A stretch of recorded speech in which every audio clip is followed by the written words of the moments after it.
여러분 안녕하십니까? 생활뉴스 계속해서 대구 경북 소식입니다.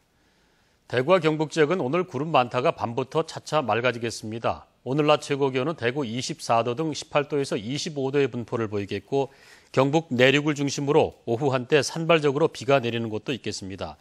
내일은 맑은 가운데 대구의 낮 최고 기온이 29도, 경북은 24도에서 30도의 분포를 보여 일교차가 크겠습니다. 대구 기상대는 오는 일요일쯤 다시 대구 경북 전역에 비가 내릴 것으로 내다봤습니다. 어제 지역에서 유일하게 재보궐선거가 치러진 고령군 의원 재선거에서 무소속 박주혜 후보가 새누리당 후보를 꺾고 당선됐습니다. 34%의 투표율을 기록한 가운데 무소속 박주혜 후보는 52%를 득표율을 기록해 새누리당 임진태 후보와 203표 차이로 승리를 거뒀습니다. 고령군 나 선거구는 지난 선거 당선자가 금품을 돌린 혐의로 징역형을 받으면서 재선거가 치러졌습니다. 경북 도내에서 창업은 50대가 가장 많았고 업체 소멸은 40대가 가장 많은 것으로 나타났습니다. 특히 최근 베이비부머 세대의 창업이 다른 업체가 사라지는 데 많은 영향을 끼치는 것으로 분석됐습니다. 박근식 기자의 보도입니다. 경상북도에 따르면 지난 13년 한 해 동안 도내에서 새로 만들어진 사업체는 2만 6천 개며 사라진 사업체는 2만 8천 개로 하루 평균 71개의 사업체가 생기고 77개의 사업체가 소멸됐습니다.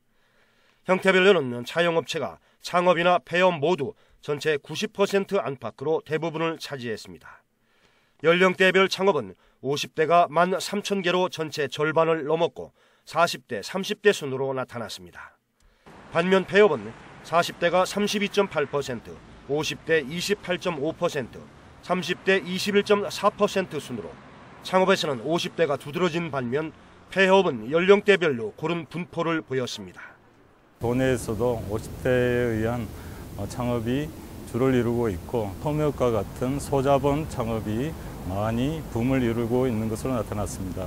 이로 인해서 동종업종 간의 경쟁이 심화되고 폐업과 같은 사업체 소멸이 마찬가지로 진행되고 있는 것으로 보여집니다. 산업별로는 음식, 숙박업과 도소매, 제조업 순으로 변동성이 컸고 음식, 숙박업과 보건, 사회복지업에는 폐업보다는 창업이 많은 특징을 나타냈습니다. 이와 함께 업종별로는 한식 음식점, 주점, 비알코올성 음료점 등 소자원 창업이 용이한 업종이 상위를 차지했습니다. 시군별 사업체 수 변동 규모는 포항이 가장 컸고 구미, 경주, 경산, 안동시 순으로 나타났습니다. MBC 뉴스 박현식입니다. 대구시가 오늘 2015년 1월 1일 기준 개별 주택가격을 공시하고 6월 1일까지 이의 신청을 받습니다. 공시 대상은 전년 대비 300여 채가 줄어든 15만 5,700여 채로 총액 기준 전년 대비 3.46% 오른 18조 300억 원을 기록했습니다.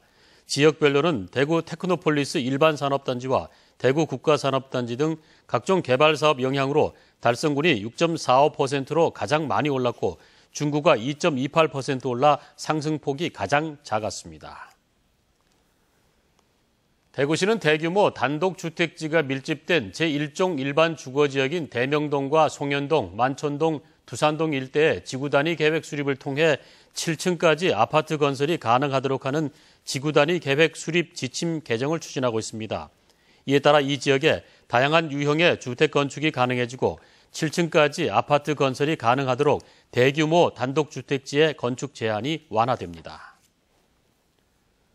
최근 시내버스 운전자의 음주운전 사고로 승객이 다치는 사고가 발생함에 따라 대구시는 버스회사 스스로 모든 버스 운전자들의 운행 전 음주 측정을 의무화하는 내용의 행정명령을 내렸습니다. 대구시는 이를 위반해 음주운전자가 사고를 냈을 경우 운전자를 파면시키는 것은 물론 버스업체에도 과징금을 물리고 경영평가에서도 불이익을 주는 등 업체의 책임도 물을 계획입니다.